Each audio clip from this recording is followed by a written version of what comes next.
Hi there, and welcome to The Daily Gardener, an almanac of garden history, literature, and small botanical joys.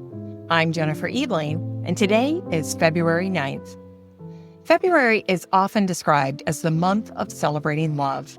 But in garden history, love rarely announces itself. It shows up in persistence, in choices that cost something, in what people are willing to give their lives to, and what they are willing to live alongside day after day. Here's today's garden history.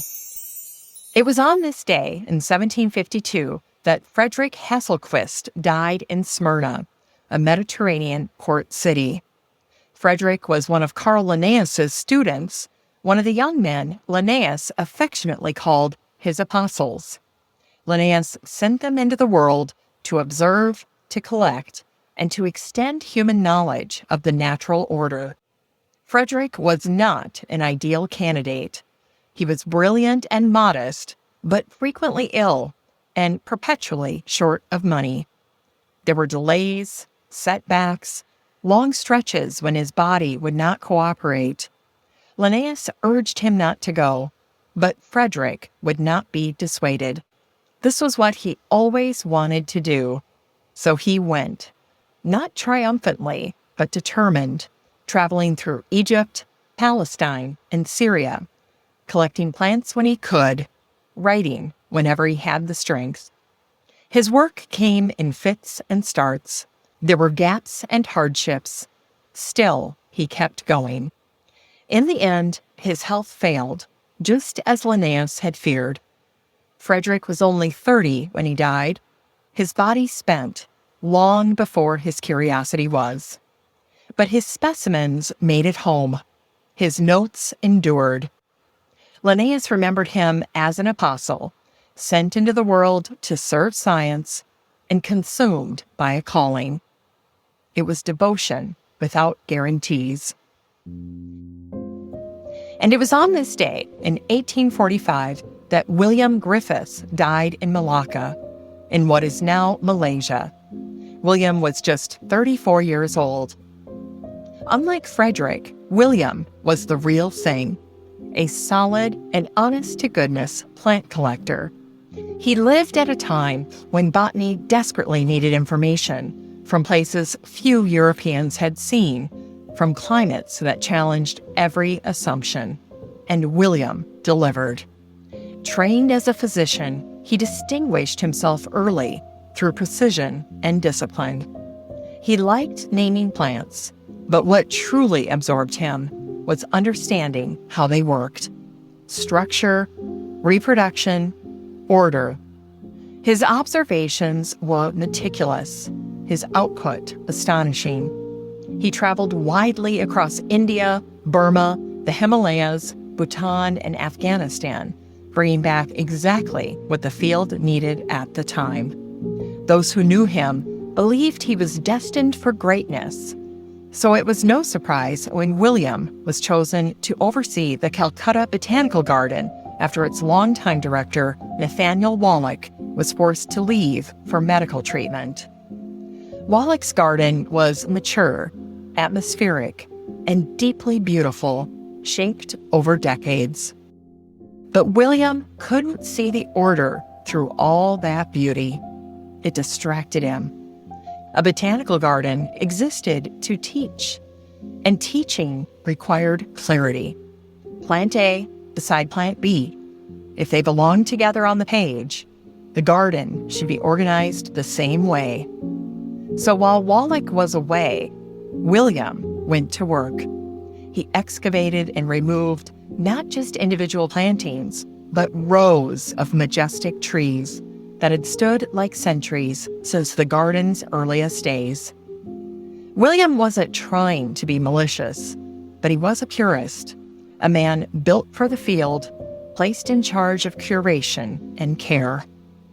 When Wallach returned in 1844, he wrote to his friend William Hooker, "Where is the stately, matchless garden I left in 1842?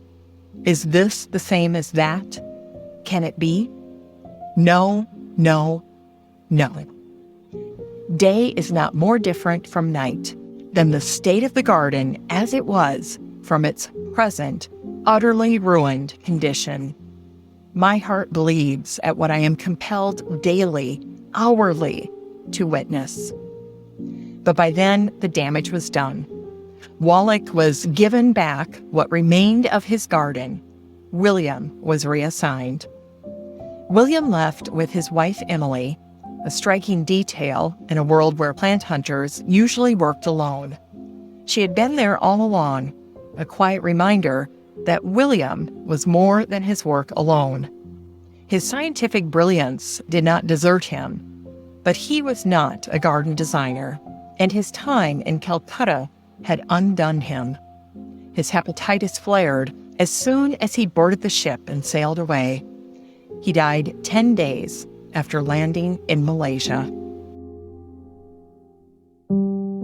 In today's Unearthed Words, we hear from John Ruskin. The greatest thing a human soul ever does in this world is to see something and tell what it saw in a plain way. Not to improve it, not to rearrange it, not to force it into meaning, just to see what it is and say it honestly. Gardeners know this instinct. It's the moment you stop arguing with the season, stop correcting the soil, stop asking the plant to be something else, and allow the garden to be exactly what it is. It's time to grow that garden library with today's book, The Gardener's Year by Karl Linnaeus. Linnaeus didn't set out to write a classic. He simply recorded a year in his garden. The plans, the miscalculations, the waiting. What made his book beloved was its recognition that control is never complete and that the real work lies in learning when to act and when to let things unfold.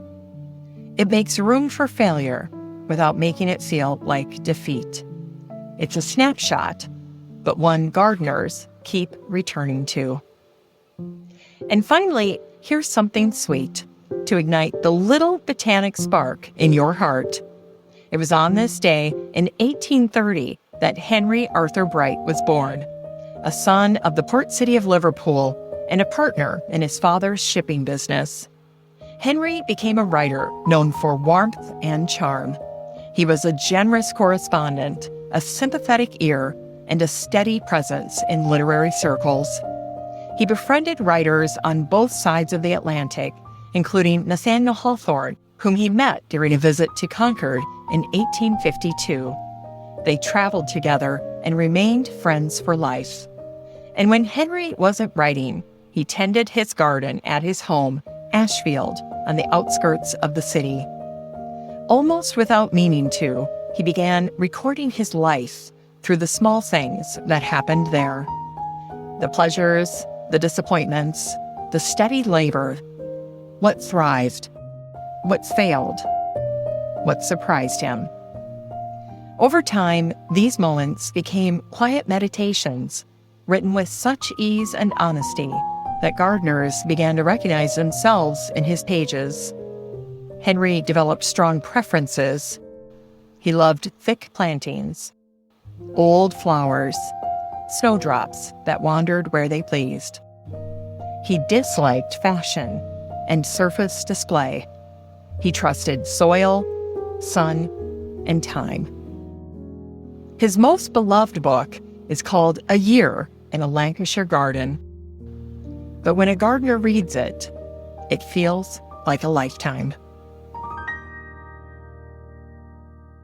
As we close the show today, remember, garden history is made not just by plants, but by people, with all their strengths and missteps, people just like us.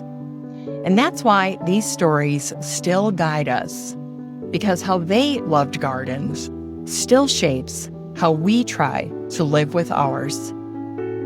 Thanks for listening to The Daily Gardener, and remember, for a happy, healthy life, garden every day.